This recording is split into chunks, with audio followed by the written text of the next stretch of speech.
دولت کے اوپر تم عیش کر رہے ہو، یہ تمہارے مشرک باپ کی دولت ہے، نکل جاؤ گھر سے۔ انہوں نے سمجھا تھا جیسے سورہ صافات میں آتا ہے فارادوا بہ کیدا فجعلناہم الاسفلین، انہوں نے حضرت ابراہیم کے بارے میں سمجھا تھا جب دیکھیں گے کہ آگ تیار ہو رہی ہے اور یہ اس میں مجھے ڈال دیں گے تو سب یہ نشہ حرن ہو جائے گا، یہ توحید وحید سب ہوا ہو جائے گی۔ لیکن ہوا کیا؟ بے خطر کود پڑا آتش نمرود میں، عشق عقل ہے محو تماشائے لب بامل۔ اس نے تو یہ دھمکی دی تھی کہ دن میں تارے نظر آ جائیں گے مصحف کو، ناز و نام میں پلا ہوا انسان، اسے کہہ دیا جا نکل جاؤ گھر سے۔ اٹھ کر چلنے لگے، اس کا تیش جو ہے اور اچھا یہ کپڑے بھی اسی مشرک باپ کے ہیں، اتارو ان کو۔ مادر ذات برہنہ ہو کر گھر سے نکلے، مادر ذات۔ پھر وہی ہے کہ جن کے نام قرائے فال بنام من دیوانہ زدند، اے بیعت عقبہ اولیٰ ہوئی ہے، لوگوں نے کہا کہ ہمیں کوئی مقری دیجئے قرآن پڑھانے والا جو ہمیں قرآن پڑھائے۔ حضور نے فرمایا جاؤ مصحف۔ وہ مصحف وہاں جا کر مدینے میں المقری بن گئے، جا المقری، وہ آ رہا پڑھانے والا۔ اور 1 سال کی محنت دعوت اور تبلیغ اور قرآن کے پڑھانے کے نتیجے میں اگلے سال 75 افراد لا کر ان کی جھولی میں ڈال دی۔ یہ مصحف ہے۔ شہادت ہوئی ہے غزوہ بدر میں۔ ایک مرتبہ اس سے پہلے کا واقعہ بھی ہے کہ حضور مسجد میں تشریف فرماتے، سامنے سے حضرت مصعب گزرے، ایک پھٹا ہوا سا کمبل جسم کے گرد لپیٹا ہوا، حضور کی آنکھوں میں آنسو آ گئے۔ از کجا کعبے کجا، یہ دیوانہ جو ہے اللہ کا اور رسول کا اور دین کا کہاں سے کہاں پہنچ۔ غزوہ احد میں علم ان کے ہاتھ میں، جس ہاتھ میں علم ہے بار پڑا، کٹ گیا، دوسرے سے پکڑا، اس کو بھی کٹ گیا، پھر دونوں جتنے بچ گئے تھے حصے ان سے سنبھالا، پھر شہید ہو گئے۔ جسم پر صرف ایک چادر تھی، اوپر سے جسم ننگا تھا، صرف ستر کے لیے چادر۔ دفن کرنے لگے تو مسئلہ ہی پیش آ گیا کہ چونکہ شہید کے تو کفن جو ہے اس کا اپنا جو بھی لباس پہنا ہو شہادت کے، حضور سے کہا گیا کہ حضور مصعب کی چادر تو اتنی چھوٹی ہے کہ سر ڈھانپتے ہیں تو پیر کھل جاتے ہیں، پیر ڈھانپتے ہیں تو سر کھل جاتے ہیں۔ فرمایا سر کو چادر سے ڈھانپ دو اور پیروں پر اذخر گھاس لا کر دو، یہ آخری لباس نہیں۔ یہ ترک دنیا میں ہی مانا مثبت عمل کے لیے، جہاد کے لیے، قتال کے لیے، اللہ کی راہ میں جد و جہد کے لیے اپنے معاشی معاملے کو پیچھے رکھنا، کم کرنا، کم سے کم تر کرتے چلے، اور زیادہ سے زیادہ وقت، زیادہ سے زیادہ مال، زیادہ سے زیادہ صلاحیت نکالتے چلے آنا دین کی جد و جہد کے لیے۔ یہ ہے در حقیقت کہ جو ترک دنیا ہے پروفاؤنڈ، نتیجہ خیز ظلم کے استحصال کے لیے، حق کا بول بالا کرنے، عدل کے نظام کو برپا کرنے کے لیے، یہ ہے مثبت نتیجہ کہ جس کی طرف قرآن ہمیں لانا چاہتا ہے۔ ورنہ آج اقبال نے جو کہا کہ اسی قرآن میں ہے اب ترک جہاں کی تعلیم، جس نے مومن کو بنایا مہو پرویں کا امیر۔ ہمارے ہاں بھی وہ خانقاہی نظام آیا، اگرچہ اس درجے نہیں آیا، یہ واقعہ ہے۔ کرسچین منسٹرزم نے جس طرح کی شکل اختیار کی تھی وہ ہمارے یہاں نہیں آیا، اللہ کا فضل ہے، اللہ کا شکر، لیکن آیا ضرور ہے۔ وہ چیزیں مراقبے ہیں، ذکر ہیں، اشغال ہیں، پھر یہ کہ اس کے لیے یہ لطائف ہے، جہاں حضور نے نہیں سکھایا کہ 5 لطائف ہیں، 6 لطائف ہیں، ہر ایک کی کوئی روشنی علیحدہ ہے، کوئی نیلی ہے، کوئی پیلی ہے، ٹھیک ہے، ہوگی، میں یہ نہیں کہتا کہ نہیں ہے۔ آکلٹ سائنسز کی اپنی ایک حقیقت ہے، لیکن ہمیں اس سے روک دیا۔ یہ چیزیں ہمارے ہاں کیوں آئی؟ یہ ہے اصل میں کچھ لوگ جو اس پورے تصوف کے سلسلے کو کہہ دیتے ہیں کہ یہ ہے ہی خلاف اسلام اور یہ غلط ہے اور یہ بالکل ایک نیا دین ہے۔ نہیں، یہ بات نہیں، پوری ہمدردی کے ساتھ سمجھنا چاہیے کہ یہ کیوں آیا۔ دیکھیے اصل جو سلوک محمدی تھا صلی اللہ علیہ وسلم، جو تصوف محمدی تھا، وہ تو یہ تھا جہاد، دعوت، جہاد، دین کا غلبہ، تن من دھن لگا دو، اسی میں ترک دنیا بھی آ گیا۔ اس لیے فرمایا لا رہبانیت فی الاسلام الا جہاد فی اللہ، اسلام کی رہبانیت یہ جہاد فی سبیل اللہ ہے۔ آخر لذتیں چھوڑنی پڑتی ہیں نا، گھروں کی آسائشیں چھوڑیں گے تبھی تو جائیں گے، میدان میں آئیں گے۔ اس حوالے سے جب خلافت راشدہ کا نظام ختم ہے اور اب ایک ملوکیت کے دور کا آغاز ہو، 3-4 اٹیمپٹس ہوئی ہیں اس کو ٹھیک کرنے کی۔ حضرت حسین ابن علی رضی اللہ تعالیٰ عنہ میدان میں آئے، شہید ہو گئے، دنیاوی اعتبار سے ناکام ہو گئے۔ عبداللہ ابن زبیر آئے رضی اللہ تعالیٰ عنہ، کچھ تھوڑی سی کامیابی ہوئی، سسٹین نہیں کر سکے، وہ بھی شہید کر دیے گئے۔ پھر حضرت زید آئے، پھر نفس زکیہ آئے، کوئی کوشش کامیاب۔ اس نتیجے پر پہنچ گئے کہ یہ تو اب جو حکومت کی چھت ہے یہ تو ہے، اس کو تو اب ہم نہیں ہٹا سکتے۔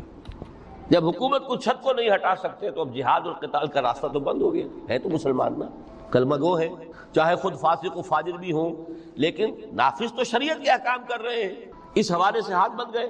اس وقت پھر یہ ہے کہ جو تزکیہ نفس کے لیے یہ طریقے اختیار کیے گئے، شارٹ آف جہاد فی سبیل اللہ، شارٹ آف قتال فی سبیل اللہ۔ یوں سمجھیے کہ اگر کوئی درخت جو ہے یہاں پر آپ اس کو اگائیں تو چھت تک تو وہ جائے گا، لیکن چھت کے اوپر چھت کو پھاڑ تو نہیں سکتا نا، وہ پھر مڑ جائے گا۔ یہ ڈیفلیکشن ہوئی ہے ہمارے ہاں، جس سے کہ یہ خانقاہی نظام ہے۔ کچھ خیر تو لوگوں کو سکھاتے رہو، کچھ تزکیہ نفس کی تعلیم تو دیتے رہو، اور ان میں پھر یہ ہے کہ مشرق اور مغرب سے آنے والے نظریات اور طریقے جو ہیں وہ بھی شامل ہوں۔ ہندوستانی جو تصوف کے مختلف یہاں پر معاملات تھے، اور ادھر سے یونانی اور نیو پلیٹونک وہ نظریات آ گئے۔ لیکن آج کا دور جو سمجھ لیجئے دو اعتبارات سے بہت مختلف ہو چکا ہے۔ اب پھر ضرورت ہے سلوک محمدی کی۔ کیوں؟ اگرچہ حکومت مسلمانوں کی ہے، لیکن اسلامی قانون نافذ۔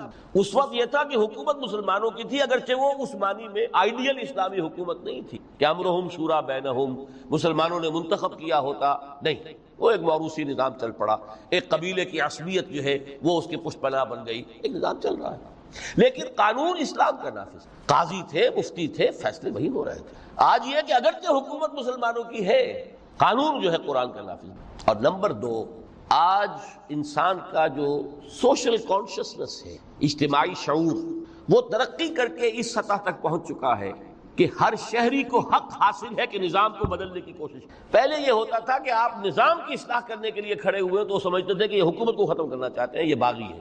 حضرت حسین کو باغی کہا گیا رضی اللہ تعالیٰ عنہ۔ اب باغی جو ہے واجب القتل ہے، اسی لیے تو آخر کلمہ گو تھے وہ جنہوں نے شہید کیا حضرت حسین کو رضی اللہ تعالیٰ عنہ۔ اس وقت پر یہ کانسیپٹ تھا ہی نہیں کہ اسٹیٹ علیحدہ شے ہے، گورنمنٹ علیحدہ شے ہے۔ We are against the government, not against the state. آج تصور جو ہے بالکل کلیئر کٹ ہو گیا ہے۔ ہم وفادار ہیں ریاست پاکستان کے، حکومت پاکستان کے نہیں۔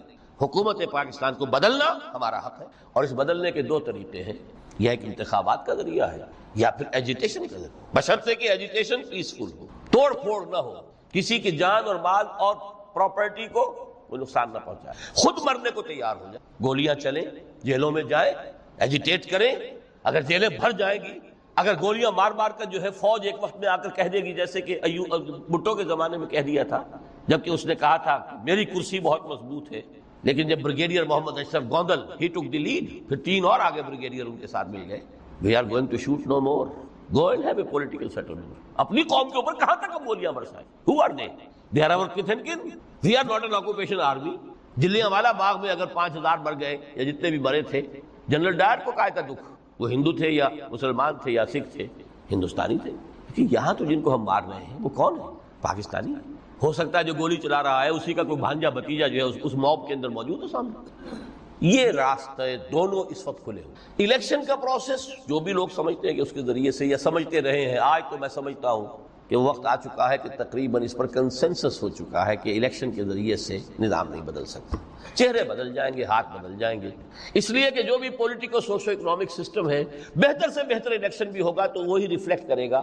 جاگیردار ہے تو 80% جاگیردار ہی بیٹھے ہوں گے آپ کی نیشنل اسمبلی میں، تو وہ زمینداری اور جاگیرداری جو ہے اس کو ختم ہونے دیں گے۔ ایجیٹیشن کا راستہ ہے، لیکن یہ کہ وہ ایجیٹیشن کرنے کے لیے پہلے میدان میں وہ لوگ آئیں جو اپنی ذات پر اپنے گھر میں دین نافذ کر چکے ہیں، اپنی معاش کو پاک کر چکے ہوں، اپنی معاشرت کو درست کر چکے ہیں۔ یہ دو کام اگر نہیں کیے تو بہتر ہے گھر میں بیٹھے رہیں، باہر نہ نکلیں، دین کا نام نہ لیں، وہ دین کو بدنام کریں گے۔ یہ مرحلہ طے کر لیں اور پھر ایک بنیان مرصوص بن کر نہیں عن المنکر بالید، جب تک طاقت کافی نہیں ہے اس وقت تک دعوت ہے، تبلیغ ہے، خوشامد ہے۔ وَلْتَكُن مِّنكُمْ أُمَّةٌ يَدْعُونَ إِلَى الْخَيْرِ وَيَأْمُرُونَ بِالْمَعْرُوفِ وَيَنْهَوْنَ عَنِ الْمُنكَرِ وَأُولَٰئِكَ هُمُ الْمُفْلِحُونَ۔ یہ سب زبان سے ہوگا، ہاتھ سے۔ جب طاقت کافی ہوگی تو اب ہاتھ سے ہو۔ اب ہم یہ کام نہیں چلنے دیں، اب یہ بینک نہیں چلیں گے، گھراؤ کریں گے، نہیں چلیں گے۔ یہ اخبارات میں جو فحاشی کے سمجھیے کہ وہ رنگین صفحات نہیں نکلنے دیں گے، پکیٹنگ ہو جائے گی۔ کئی دن تک کراچی میں جنگ کا گھیراؤ کیا گیا تھا MQM کی طرف سے، اور صرف یہ بات تھی کہ ہماری خبریں صحیح شائع نہیں کر رہا ہے۔ جب نہیں نکلنے دیا گیا جنگ، اس کے بعد صورت یہ ہو گئی کہ الطاف صاحب کو چھینک بھی آتی تھی تو پہلے صفحے پہ لکھا ہوتا، لیکن کریں نا، میدان میں آئے نا لوگ۔ یہ ہے اصل میں وہ تصوف کے جو اب بالکل سلوک محمدی صلی اللہ علیہ وسلم کا جو اصل سلوک تھا، وہ تصوف تھا، وہ ترک دنیا، مالی ولی دنیا انما مثلی کراکب استظل تحت شجرۃ ثم راح فتح۔ اس کے ضمن میں فرمایا گیا ہے سورہ توبہ کی میں آیت نمبر 24 آپ کو سنا، فرمایا قل ان کان آباؤکم وابناؤکم واخوانکم وازواجکم وعشیرتکم واموال اقترفتموها وتجارۃ تخشون کسادها ومساکن ترضونها احب الیکم من اللہ ورسولہ وجہاد فی فتربصوا حتی یاتی اللہ بامرہ واللہ لا یہدی القوم الفاسقین۔ اے نبی ان سے کہہ دیجئے لوگو اگر تمہیں اپنے باپ اور اپنے بیٹے اور اپنے بھائی اور اپنی بیویاں یا بیویوں کے لیے شوہر اور اپنے رشتہ دار اور وہ مال جو تم نے بڑی محنت سے جمع کیے ہیں اور وہ کاروبار جن کی کساد کا تمہیں اندیشہ رہتا ہے کہیں مندہ نہ ہو جائے، اور وہ بلڈنگیں، وہ حویلیاں، وہ کوٹھیاں جو تمہیں بڑی پسند ہیں، بہت چاؤ سے بنائی ہیں، ڈیکوریٹ کی ہیں، ڈیکوریشن پیسز کہاں کہاں سے لا کر ڈرائنگ روم میں رکھے ہیں، اگر یہ 8 چیزیں محبوب تر ہیں اللہ سے اور اس کے رسول سے اور اس کی راہ میں جہاد سے، فتربصوا تو جاؤ انتظار کرو، دفع ہو جاؤ، بیٹھو ہو جاؤ، حتی یاتی اللہ بامرہ، یہاں تک کہ اللہ اپنا فیصلہ سنا دے۔ واللہ لا یہدی القوم الفاسقین، اللہ ایسے فاسقوں کو ہدایت نہیں دیتا۔ یہ ہے ترک دنیا۔ یہ ساری محبتیں جو ہیں جیسے علامہ اقبال نے کہا، یہ مال و دولت دنیا، یہ رشتہ و پیوند، بتان وہم و گما لا الہ۔